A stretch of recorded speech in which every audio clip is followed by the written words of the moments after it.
बारे मास्टर गीत के संकेत केलन है। मुहवा के मोड़ी चल जाला ये सवरिया,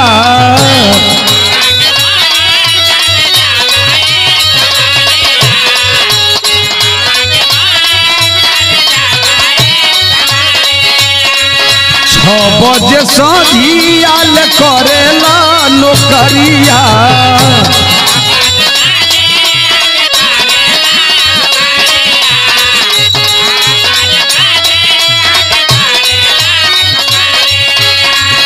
मुहवा के मोड़ी चल जाला संवरिया, 6 बजे सजियाल करेला नौकरिया। पहिरी ओढ़ी झमकावे पैसा देवर के उड़ावे, देखली ऐसन हम कसबिनिया के, ऐसन तुसरिया लियाई हा बलमुआ, छतिया जरे देवरनिया के है।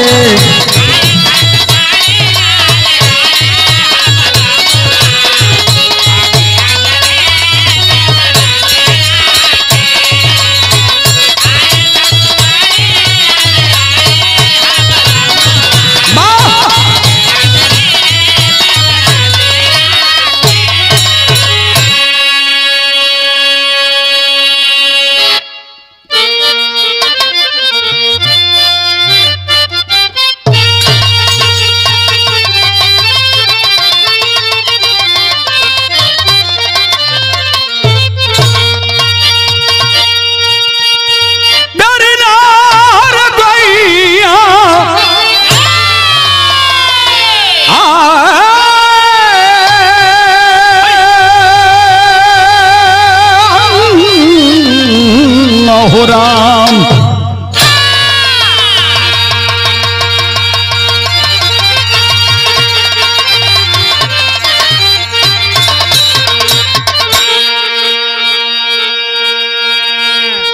अच्छा बाबूजी, मैं बिरहा गायक पंकज यादव मऊ जनपद से आप लोगों के बीच में, चूंकि समय नहीं मिला कार्यक्रम चलता रहा, और इसी बीच एक पूर्वांचल की धरोहर गरीबों का मसीहा हम लोगों के बीच से निकल गया, जिसको लोग कहते हैं मुख्तार अंसारी।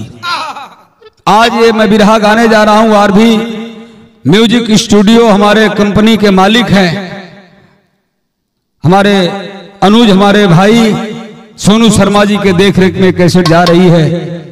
उम्मीद करता हूं आप लोगों को ये बिरहा पसंद आएगा। जरा सुनेंगे, भूमिका के लाइन से कहना है। क्या बात है मास्टर।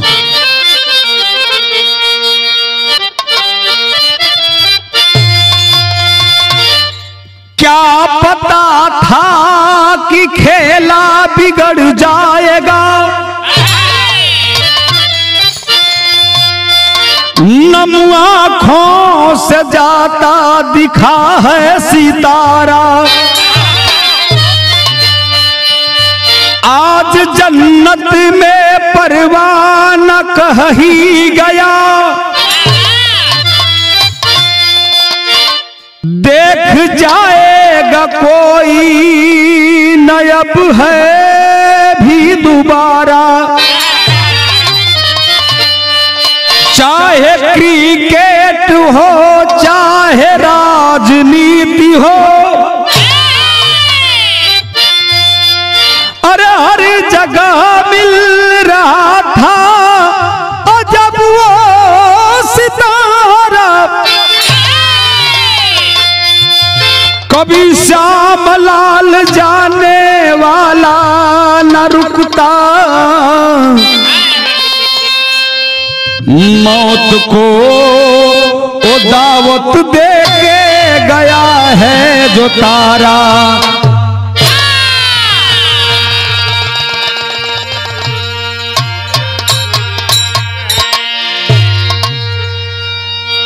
बाबूजी, जिंदगी और मौत किसी के बस की बात नहीं है, जिसको जहां प्रभु चाहता वहीं मार देता है, जिसको जहां चाहता है आगे बढ़ाता है। अपने पूर्वांचल के धरती पे कोई शौक से, चाहे पूर्वांचल नहीं पूरे हिंदुस्तान की बात मैं कर रहा हूं, अपने शौक से कोई डकैत नहीं बनता है, न माफिया बनता है, न गुंडा बनता है। जब जहां जो सताया जाता है तो कहीं न कहीं हाथ में हथियार उठाना पड़ता है। ऐसे ही एक वीर सपूत की कहानी है। थोड़ा सा मास्टर बिरहा में गजल के लाइन बा।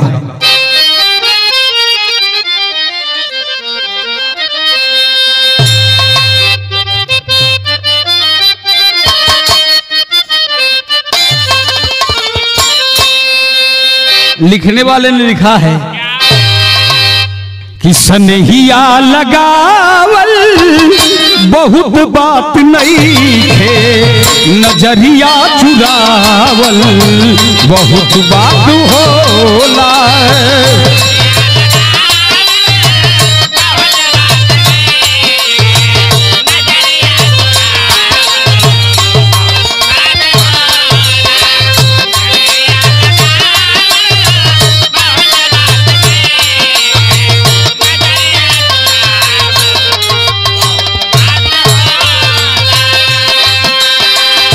लेकिन हमारे कवि जी कितना सुंदर भाव बिरहा में लिखलन है। जीवन बिगाड़ल है, जीवन बिगाड़ल बहुत बात नहीं थे, जीवन बिगाड़ल बहुत बात नहीं थे, बिगाड़ के बनावल बहुत बात होला।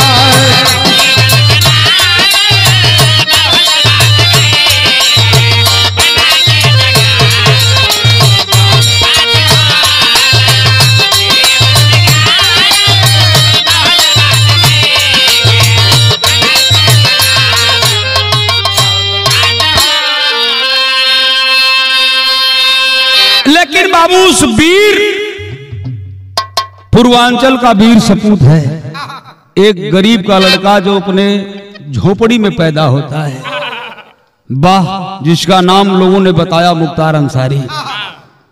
मैंने पहले भी बताया कि कोई इंसान जन्म से डकैत नहीं होता है, न जन्म से माफिया होता है। समय चक्र ऐसी होती है कि इंसान को कुछ भी करने पे मजबूर कर देती है।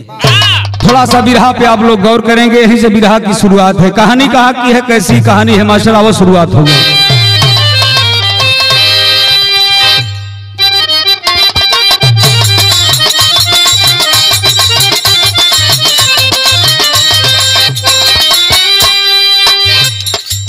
गगन भी रो दिया अब जिंदगी के जाने में,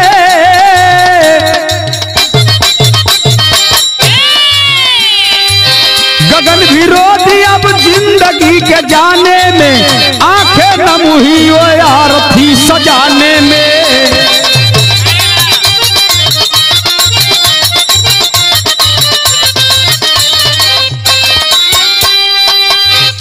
जिला गाजीपुर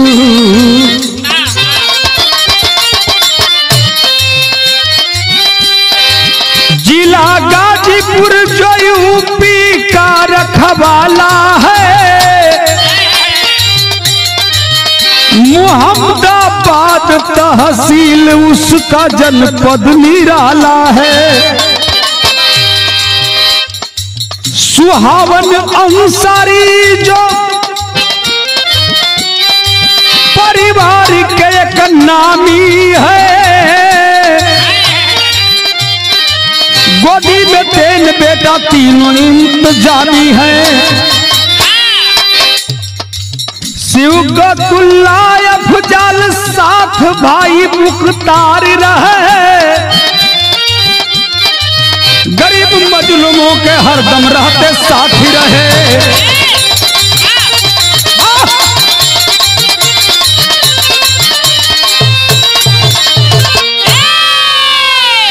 ए भैया बात के समझ ला, ये हमारे उत्तर प्रदेश के अंतर्गत एक जिला है, जिस जिले का नाम गाजीपुर है।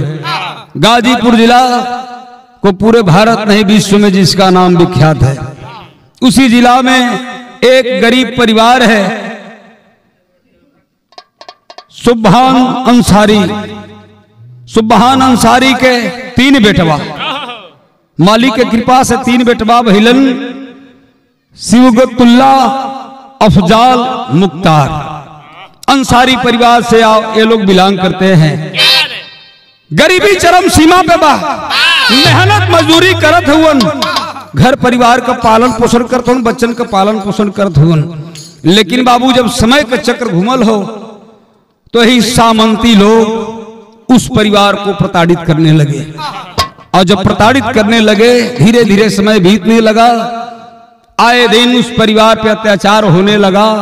अंततो गत्वा इतना अत्याचार हुआ बाबू की बर्दाश्त से बाहर हो गया। जब बाहर हो गया उसी परिवार का एक लड़का जिसका नाम बताया गया मुख्तार अंसारी, सोच गया वह इंसान कि आज मुझे कुछ करना होगा, अगर मैं कुछ नहीं करूंगा तो मेरे परिवार को सामंती व्यवस्था के लोग जीने नहीं देंगे। हाथ में हथियार उन्होंने उठाया, कसम खाया कि दलित शोषित पीड़ित समाज का मैं सम्मान करूंगा, लेकिन जो हमारा अपमान करेगा मैं उसको छोड़ नहीं सकता हूं। दिनचर्या बीतत बा, समय बीतत बा, मास्टर भैल का तनी सा गीत लग गई।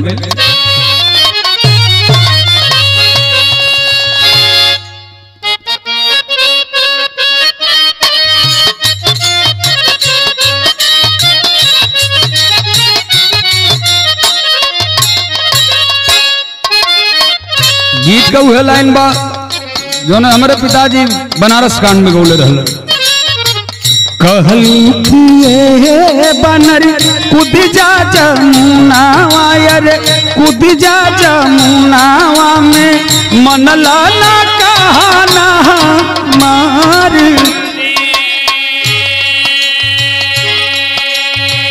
घर में फांसरिया डल के घूमता मादरिया हो लेके, घूमता मादरिया हो लेके, खात बाल डंडावल की मार।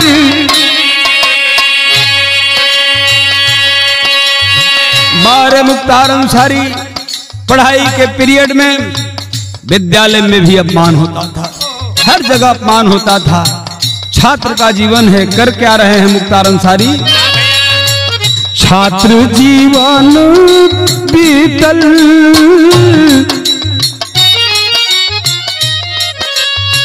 छात्र जीवन बीतल, जनता का साथवा हो, जनता का साथवा हो, राजनीति में देवे लगले जान।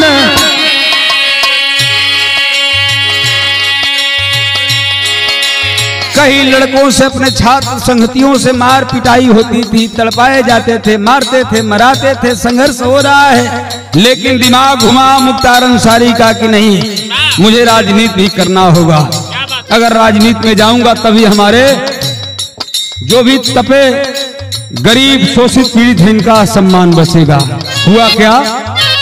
1996 मिलल बस पसे टिकटावा हो, बस पसे टिकटावा हो, जीती गईल जागा स्वाभिमान।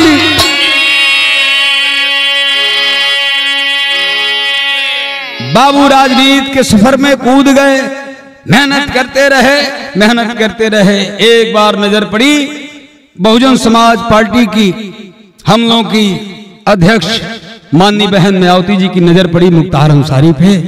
उन्होंने टिकट दिया और पहली बार टिकट दिया तो विधायक हो गए, और विधायक जब हो गए तो लोगों की रक्षा करने लगे, सामंतियों से लड़ने लगे। और जब लड़ने लगे बाबू तो हुआ क्या? तनी गीत बदली मास्टर।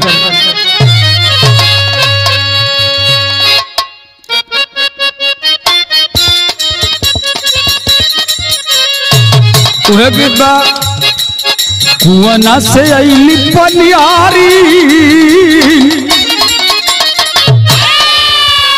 कुआना से अली पनियारी, कुआनवा उमड़ पियावे।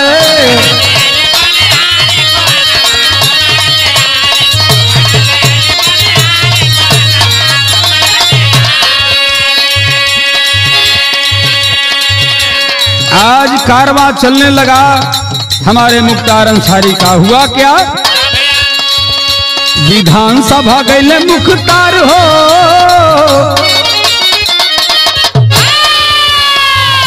विधानसभा गईले मुख्तार हो, विधानवा जनपद पे आवे।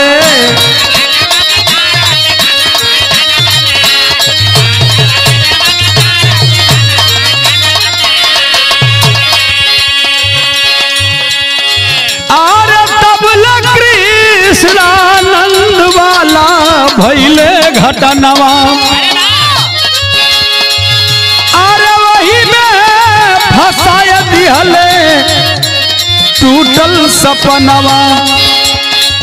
फिर सामंतियों ने घेर लिया हमारे मुख्तार अंसारी को। किसरा राय से झगड़ा हुआ, झगड़ा होता रहा, बदला कोई लेता है, कोई मारता है, कोई मराता है, सिस्टम चलता है, उसी में फंस गए मुख्तार अंसारी। तो हुआ क्या, जेलिया में गईले हो नहार हो, वही मैटर में जेलिया में गईले हो नहार हो, विधनवा बदल दियावे।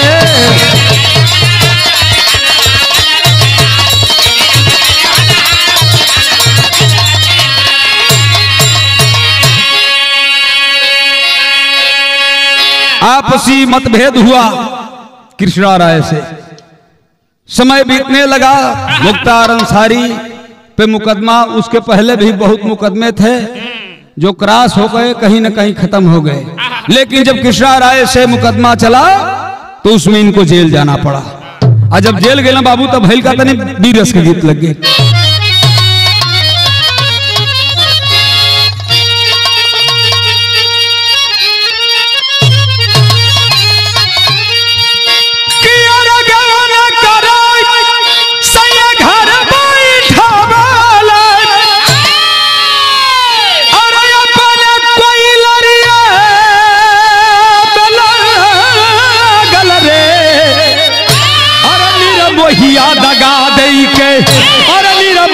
दगा दई के भागल रे, नीर मोहिया दगा दई के।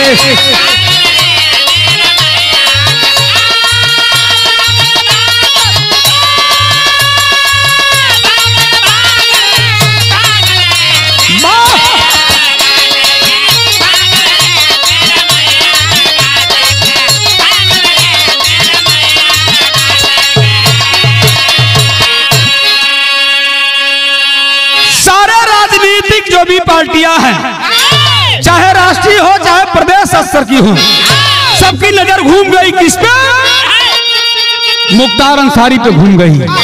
बार बार टिकट मिल रहा है, विधायक बनते जा रहे हैं, लेकिन कहना है हुआ क्या, और कई बार विधायक रही के जलिया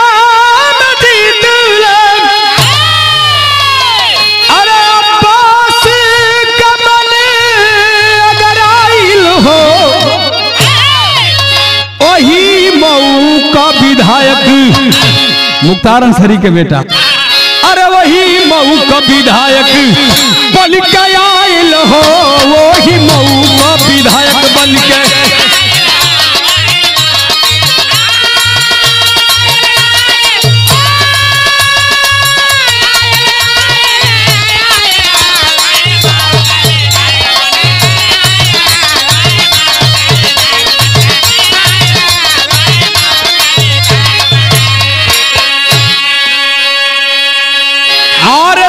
मुकदमा कुछ में बरी हो गईले, अब पंजाब जेलवा में मुख्तार गईले।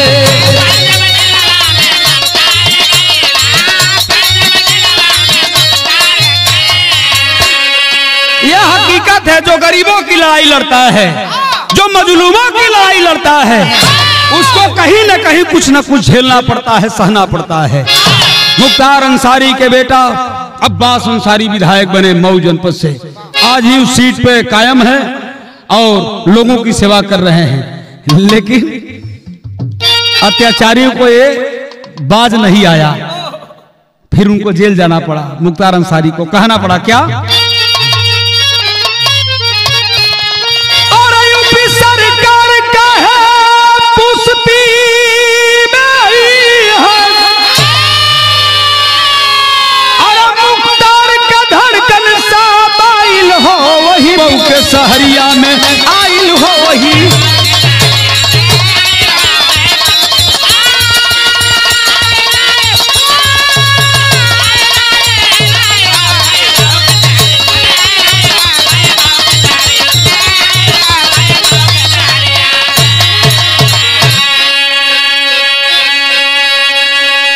पंजाब जेल में मुख्तार अंसारी को शिफ्ट कर दिया गया। एक गरीबों का जो मसीहा था उसको शिफ्ट कर दिया गया, लेकिन वो लड़ाई उनके बेटे अब्बास अंसारी लड़ते रहे, आज ही लड़ते हैं।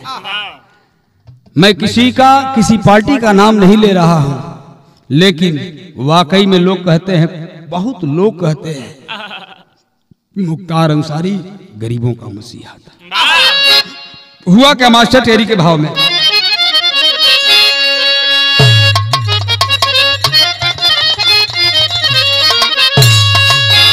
कि अरे मोरे राम राम हो, ओहो जमनवा, अरे जमनवा जीव का काल बन गया, मेदनी बिलक उठी सौरभ में करे रोदनवा। ए बाबू, लोगों को उसके बाद भी तकलीफ थी। मुख्तार अंसारी तो जेल में है, लेकिन डर सबको लगी रहती थी कि किसी गरीब को, किसी मजलूम को हम लोग सताएंगे तो हम लोग की खैर नहीं है। लेकिन उसके बाद भी क्या हुआ, लोगों को जब ये पचने नहीं लगा तो हुआ क्या,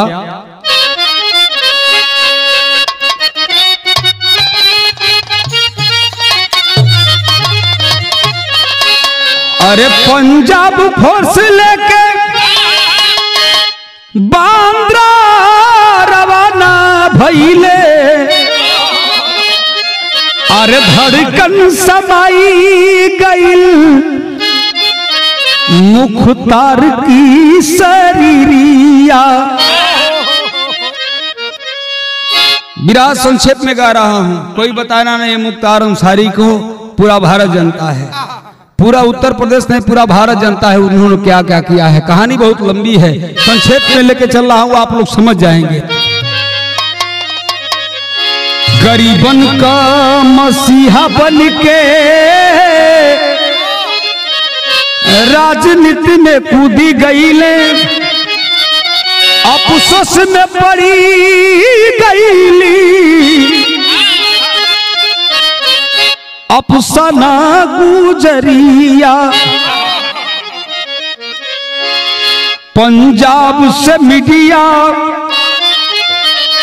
अब साथे साथे लागल रहली, तब मुख्तार का इबर से नजरिया। अरे बांद्रा जेल पहुंचत में अरे लगली समैया हो, आई बंदे भी भैले जेल की कोठरिया।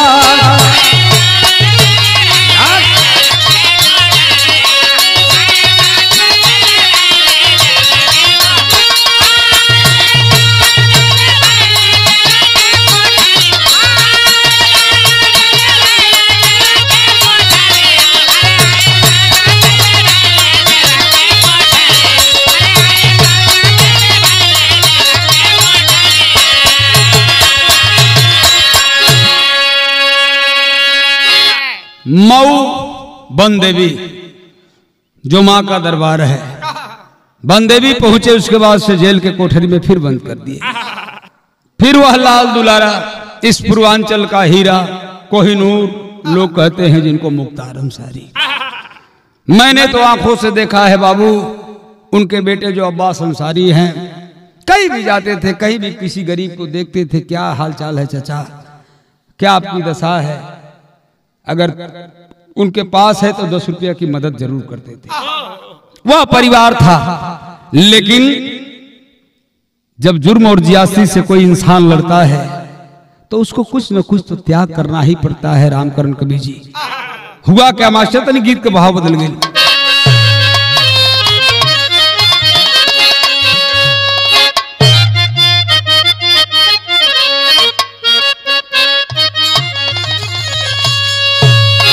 अरे डूबी मरबे राजा, राजाऊ हो रजबू डूबी मरबे राजा जई बजो पूर्व की देशवा। लेकिन भाव बाका आरे काटल मुश्किल भइले, आरे काटल मुश्किल भइले बंदरा जेहल खानावा में।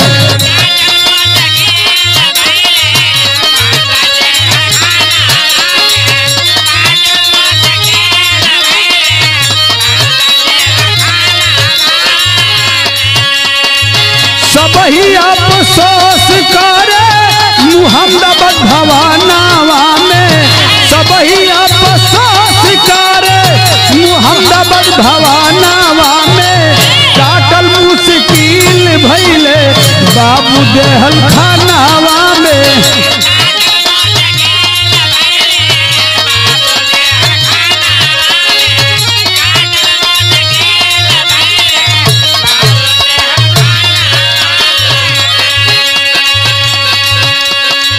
उम्र के हिसाब से तमाम लोग तमाम बातें कर रहे हैं, लेकिन मैं इस कैसेट के माध्यम से कोई चैलेंज नहीं कर रहा हूं बिरहा गायक पंकज यादव।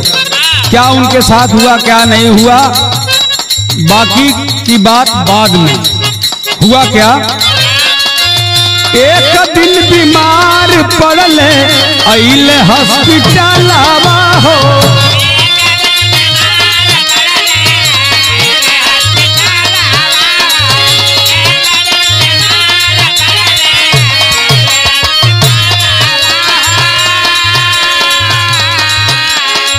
देखब माल राय लागल, देखब माल राय लागल मौत बन के कालावा हो।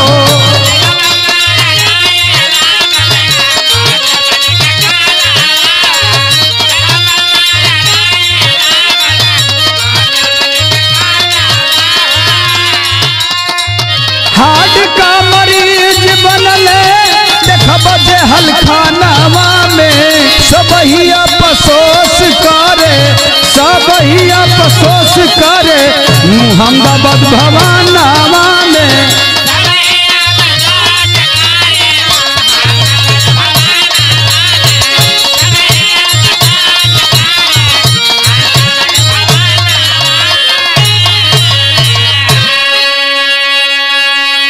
मुख्तार अंसारी बीमार पड़ गए। मुख्तार अंसारी बीमार हैं, हार्ट अटैक हो गया। डॉक्टरों ने बताया, इधर चेकअप चल रहा है, तबीयत खराब होती जा रही है। लेकिन वह काली रात, गजब की रात जो हम लोगों से हम लोगों का मसीहा छीन लिया। बाबू कभी कभी ऐसे इंसान पैदा होते हैं। चंबल घाटी की कहानी सुनेंगे, वहां भी आप लोग जाएंगे तो कहीं न कहीं लोग प्रताड़ित हुए हैं तो डकैत बने हैं। फूलन देवी की कहानी सुनिए, रेणु यादव की कहानी सुनिए। हाथ में हथियार उठाया गया है मजबूरी में। जब दलितों के साथ, हमारे पिछड़ों के साथ अत्याचार हुआ है तो हाथ में लोगों ने हथियार उठाया है। आज हमारे पूर्वांचल का शेर जा रहा है तो हुआ क्या मास्टर, गीत का लाइन बदल गई।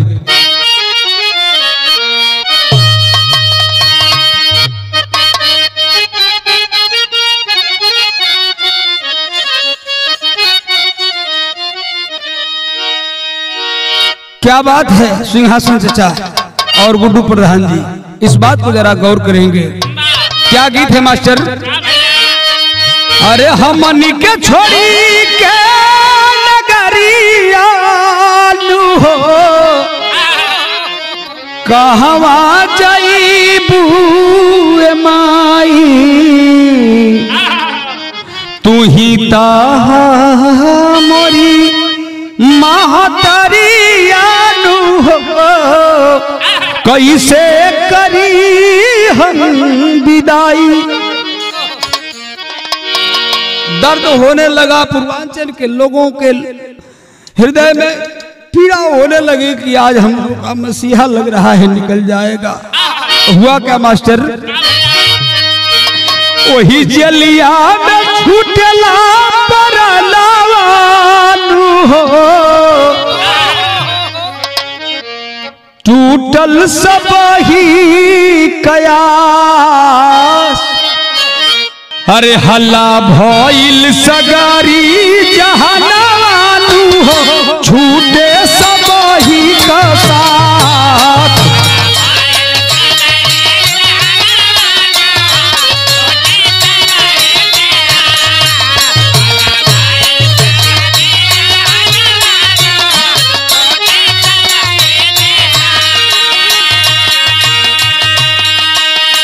आखिर वो गरीबों का मसीहा, गरीबों का नेता, गरीबों की लाठी, गरीबों की थाती, अपने अंतिम दम को तोड़ दिए मुख्तार अंसारी। हुआ क्या? सुन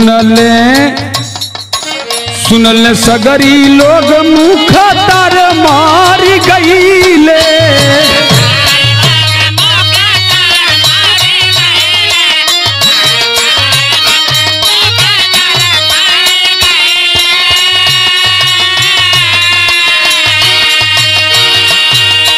होके विश्वास नाही दौलत घरे गईले,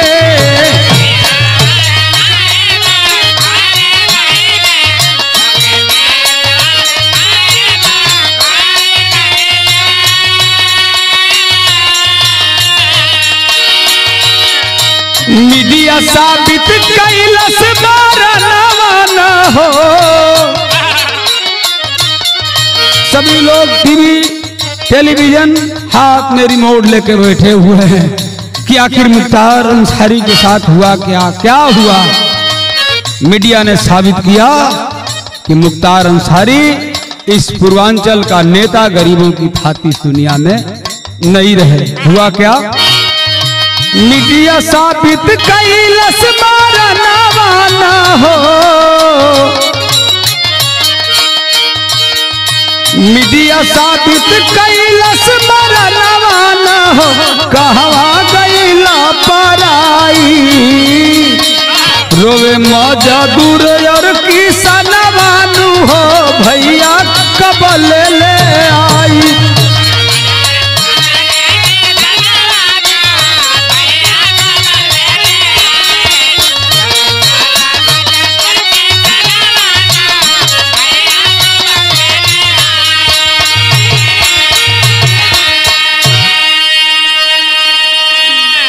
हकीकत तो हकीकत होती है, मालिक ने लिखा है, जो इस दुनिया में आया है उसको जाना ही है।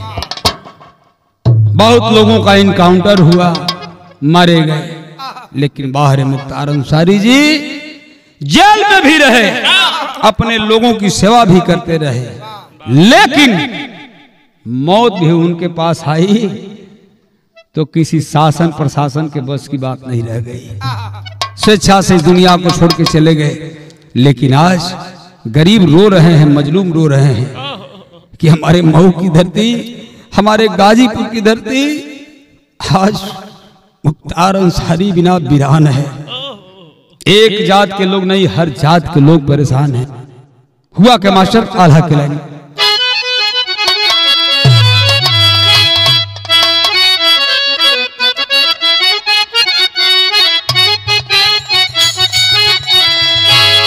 है राम,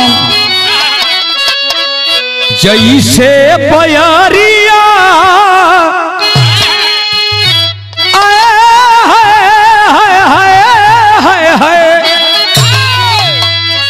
कि जैसे बयरिया बदरिया उड़ावे बाबू,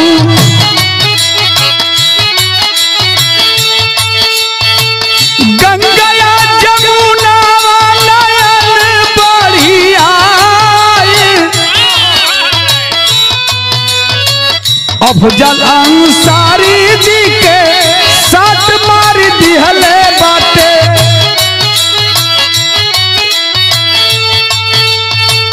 आशा का सगरवा नंदनी को खबर,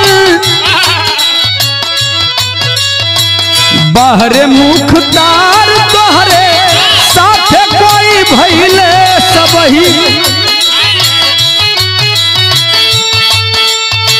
सबही के दिलावा में शंका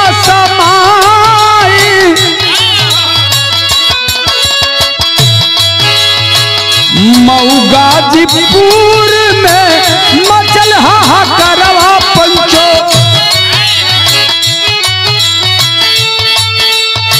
पछड़ खा के गिर गईली अफसना पठाई, अब बस उमर रोले सोच के ललनवा बाबू, रोई रोई के दिहले जना जावा उठाई। एक भाई जो कि जेल में है, उमर और अब्बास। अब्बास चूंकि जेल में है, अब्बास चूंकि जेल में है, सोचना मिली कि हमारे पिताजी इस दुनिया में नहीं रहे। रोने लगा वो मुख्तार अंसारी का बेटा कि पिताजी जब तक रहे गरीबों के साथ लड़ते रहे, गरीबों की लड़ाई लड़ते रहे, और हमको भी आपने सिखाया कि गरीबों की लड़ाई लड़ना है, तो क्या इसका यही इंसाफ है? छोटा बेटा जिसका नाम उमर है 100 लेने पहुंचा है,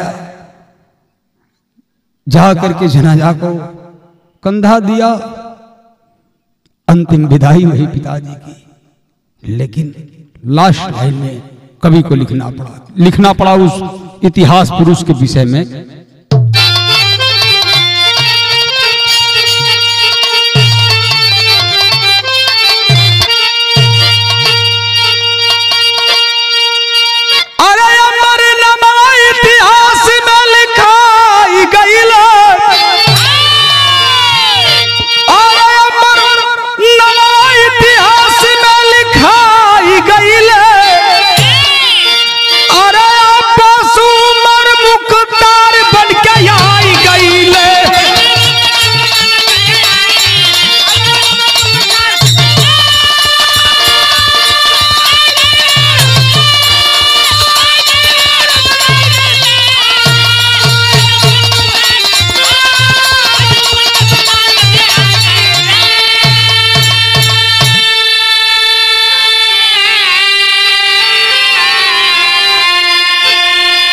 अरे गरीबन का मसीहा रही करत रहल कमवा, अरे श्रद्धा सुमन अर्पित कैले लेके उनमवा।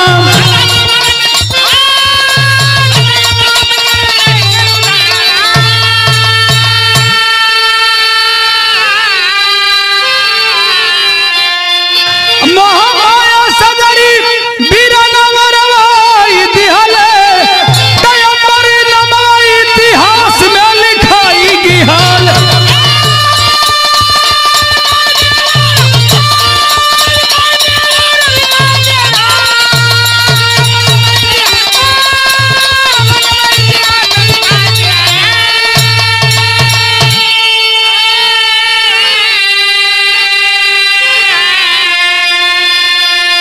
अंतिम विदाई हुई, लोगों की मांग अपनी जगह, अंतिम विदाई अलग अपनी जगह। गरीबों का मसीहा चला गया, हम लोगों का नेता चला गया, इस मऊ का लाल चला गया, गरीबों की थाती चला गया। सत सत प्रणाम करता हूं मैं मुख्तार अंसारी जी को, आत्मा उनकी जहां भी हो, मालिक उच्च स्थान दे, यही मालिक से कामना है। अंतिम लाइन में कहना है, आओ मास्टर। जय जखाड़ स्वामी गुरजद्दू की लहराती फुलवा, त्रिशिष्य रे ही श्री नारायण संग भी दबाया।